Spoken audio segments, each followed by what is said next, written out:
எப்படி Windows operating சிஸ்டம்ல virtual operating system install பண்றது அப்படின்னு பார்ப்போம். So virtual operating system Windows machine install பண்றதுக்கு ஃபர்ஸ்ட் ஸ்டெப் பார்த்தீங்க அப்படின்னா, நம்ம ஃபர்ஸ்ட் ஆஃப் ஆல் நம்ம டிவைஸ்ல நம்ம லேப்டாப்ல விர்ச்சுவலைசேஷன் வந்து எனேபிள் பண்ணணும். எனேபிள் பண்ணதுக்கு அப்புறமா விர்ச்சுவல் பாக்ஸை வந்து டவுன்லோட் பண்ணி இன்ஸ்டால் பண்ண போறோம். அடுத்து நாம காலி லினக்ஸ் டவுன்லோட் பண்ணி இன்ஸ்டால் பண்ண போறோம். நீங்க உங்களுக்கு பிடிச்சிருக்கு அப்படின்னா காலி யூஸ் பண்ணிக்கலாம். இல்ல நீங்க பேரட் ஆப்ரேட்டிங் சிஸ்டம் பிடிச்சிருக்குன்னா உங்களுக்கு பேரட் ஆப்ரேட்டிங் யூஸ் பண்ணிக்கலாம். இல்ல உபுண்டு பிடிச்சிருக்கு அப்படின்னா உபுண்டு ஆப்ரேட்டிங் சிஸ்டம் யூஸ் பண்ணிக்கலாம். பட் என்னுடைய ஃபேவரட் ஆப்ரேட்டிங் சிஸ்டம் பார்த்தீங்க அப்படின்னா எப்பவுமே காலி லினக்ஸ் தான். அதனால இந்த கோர்ஸ் ஃபுல்லாவே நான் காலி மெஷின் தான் யூஸ் பண்ண போறேன். முதல்ல நம்ம டாஸ்க் மேனேஜர் ஓப்பன் பண்ணிப்போம். டாஸ்க் மேனேஜர் ஓப்பன் பண்ணிட்டு நம்ம பெர்ஃபார்மன்ஸ்குள்ள போனீங்க அப்படின்னா சிபியூ கிளிக் பண்ணுங்க. நீங்க கிளிக் பண்ண உடனே கீழே பார்த்தீங்க அப்படின்னா இந்த விர்ச்சுவலைசேஷன் எனேபிள்னு இருக்குல்ல, இது எனேபிள் இருக்கு அப்படின்னா உங்களால விர்ச்சுவல் ஆப்ரேட்டிங் சிஸ்டம் இன்ஸ்டால் பண்ண முடியும். நான் ஆல்ரெடி எனேபிள் பண்ணியிருக்கேன். உங்களுக்கு டிசேபிள் வந்திருக்கு அப்படின்னா நீங்க ரீஸ்டார்ட் பண்ணுங்க. அப்புறமா போட் கீ ப்ரெஸ் பண்ணுங்க. உங்களுக்கு போட் மேனேஜர் ஓப்பன் ஆகும். நேவிகேட் பண்ணி நீங்க கான்ஃபிகரேஷன் ஃபைலுக்குள்ள போயிட்டு செகண்ட் ஆப்ஷன் பார்த்தீங்க அப்படின்னா விர்ச்சுவலைசேஷன் டெக்னாலஜி இருக்கும். இதை எனேபிள் பண்ணுங்க. எனேபிள் பண்ணதுக்கு அப்புறமா நீங்க எக்ஸிட்குள்ள போனீங்க அப்படின்னா சேவ் சேஞ்சஸ் அண்ட் எக்ஸிட்னு வரும். அதுக்கு என்டர் பண்ணீங்க அப்படின்னா உங்களுக்கு எஸ் ஆப்ஷன் கேட்கும். அகைன் உங்களுக்கு ரிஜிஸ்டர் ஆகும். அதுக்கப்புறம் போயிட்டு திரும்ப நீங்க டாஸ்க் மேனேஜர் செக் பண்ணி பார்த்தீங்க அப்படின்னா விர்ச்சுவலைசேஷன் எனேபிள் இருக்கும். ப்ரௌசர் ஓப்பன் பண்ணிக்கோங்க. ப்ரௌசர் ஓப்பன் பண்ணிட்டு நீங்க விர்ச்சுவல் பாக்ஸ்னு டைப் பண்ணுங்க. நமக்கு ஃபர்ஸ்ட் லிங்க் கிடைக்கும். virtualbox.org அப்படின்னு லிங்க் கிடைக்கும். ஃபர்ஸ்ட் பேஜில் நமக்கு டவுன்லோட் பேஜுக்கான லிங்க் கிடைக்கும். நீங்கள் கிளிக் பண்ணிக்கலாம்.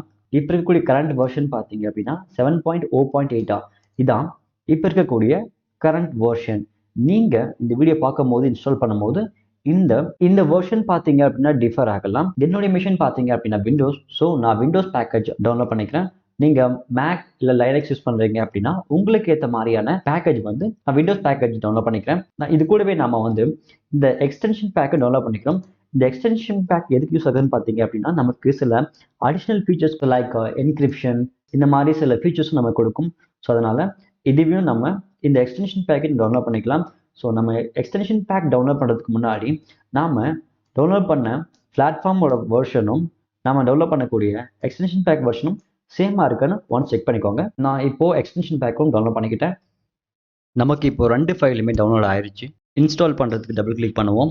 அதுக்கப்புறமா நம்ம யூஸ்வலாக பண்ணுறது தான் நெக்ஸ்ட் நெக்ஸ்ட் நெக்ஸ்ட் கொடுத்துங்க அப்படின்னா இன்ஸ்டால் ஆயிரும்.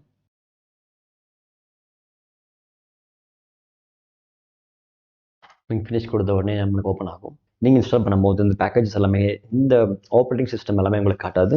உங்களுக்கு இது மட்டும் தான் காட்டும். ஸோ இப்படி தான் வந்து இன்ஸ்டால் பண்ணுறது. ஸோ இந்த எக்ஸ்டென்ஷன் பேக்கை டபுள் கிளிக் பண்ணீங்க அப்படின்னா இன்ஸ்டால் பண்ணுமான்னு கேட்கும். அண்ட் அப்கிரேட் பண்ணணும். கண்டிப்பாக அப்கிரேட் பண்ணிக்கோங்க. And so terms and condition read பண்ணி பாருங்கள். ஐ அக்ரி கொடுத்தீங்க அப்படின்னா உங்களுக்கு இது அப்கிரேட் ஆகும். நியூ டேப் ஓப்பன் பண்ணிக்கோங்க. இதில் காலி லைனக்ஸ் டைப் பண்ணுங்க. நமக்கு காலியோட மெயின் யூஆர்எல் கிடைக்கும். இது கிளிக் பண்ணிக்கோங்க. இங்கே போனீங்க அப்படின்னா நமக்கு டவுன்லோட் ஆப்ஷன் கிடைக்கும். ஸோ டவுன்லோட் கிளிக் பண்ணீங்க அப்படின்னா அது நேவிகேட் பண்ணி வேற ஒரு பேஜுக்கு கொண்டு போகும். இதில் நம்மளால 2 வேஸில் வந்து காலியை வந்து இன்ஸ்டால் பண்ண முடியும். ஃபர்ஸ்ட் பேன் பார்த்தீங்க அப்படின்னா டைரெக்டாக ஐஎஸ்ஓ ஃபைலை டவுன்லோட் பண்ணி அது மூலமா இன்ஸ்டால் பண்ணிக்கலாம். இந்த செகண்ட் வேன் பார்த்தீங்க அப்படின்னா விர்ச்சுவல் மிஷினுக்கான பேக்கேஜை டவுன்லோட் பண்ணிட்டு அதை இன்ஸ்டால் பண்ணிக்கலாம். ஸோ நம்ம விர்ச்சுவல் மிஷின் தான் இன்ஸ்டால் பண்ணுறதுனால இதை கிளிக் பண்ணிப்போம். கிளிக் பண்ணிட்டீங்க அப்படின்னா உங்கள் விண்டோஸ் என்ன ஆர்கிடெக்சர்னு பாருங்கள். பழைய மிஷின் மட்டும்தான் வந்து 32 பிட் ஆகிட்டு இருக்கும். பட் இப்போ ரீசெண்டாக வரக்கூடிய எல்லா ஆப்ரேட்டிங் சிஸ்டம் பார்த்தீங்க அப்படின்னா 64 பிட் தான் இருக்கும். ஸோ 64 பிட் செலக்ட் பண்ணிக்கோங்க. நீங்கள் VMware யூஸ் பண்ண போகிறீங்க அப்படின்னா அதுக்கேற்ற மாதிரியான பேக்கேஜ் டவுன்லோட் பண்ணிக்கோங்க. நாம் வந்து விர்ச்சுவல் பாக்ஸ் தான் யூஸ் பண்ண போகிறோம். ஸோ நான் இதை டவுன்லோட் பண்ணிக்கிறேன். டவுன்லோட் ஸ்டார்ட் ஆயிடுச்சு. இந்த ஃபைல் பார்த்தீங்க அப்படின்னா 7-zip அந்த ஃபார்மேட் இருக்கும். ஸோ இந்த ஃபைலை எக்ஸ்ட்ராக்ட் பண்ணுறதுக்காக நம்ம இன்னொரு சாஃப்ட்வேர் வந்து டவுன்லோட் பண்ணிப்போம். 7-zipன்னு டைப் பண்ணீங்க அப்படின்னா கூகுளில் நமக்கு 7-zipோட ஒரிஜினல் வெப்சைட் கிடைக்கும். இதுக்குள்ளே போயிட்டு நம்மளுடைய ஆப்ரேட்டிங் சிஸ்டம் என்னவோ அதுக்கு ஏற்ற மாதிரியான பேக்கேஜ் வந்து டவுன்லோட் பண்ணிக்கோங்க. ஸோ என்னுடைய மிஷின் பார்த்தீங்க அப்படின்னா விண்டோஸில் வந்து 64 பிட் நான் யூஸ் பண்ணிட்டு இருக்கேன். ஸோ இந்த பேக்கேஜை வந்து நான் டவுன்லோட் பண்ணிக்கிறேன். நமக்கு இப்போ காலி லினக்ஸ் டவுன்லோட் ஆயிடுச்சு அண்ட் 7-zip டவுன்லோட் ஆயிடுச்சு.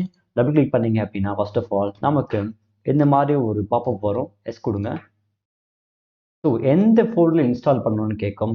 நீங்கள் டிஃபால்ட் ஃபோல்டரே கொடுத்துட்டு இன்ஸ்டால் கொடுத்தீங்க அப்படின்னா இது இன்ஸ்டால் ஆயிடுச்சு. க்ளோஸ் பண்ணிவிட்டு காலி மேலே வச்சு ரைட் கிளிக் பண்ணுங்கள். ஷோ மோர் ஆப்ஷனுக்குள்ளே போங்க.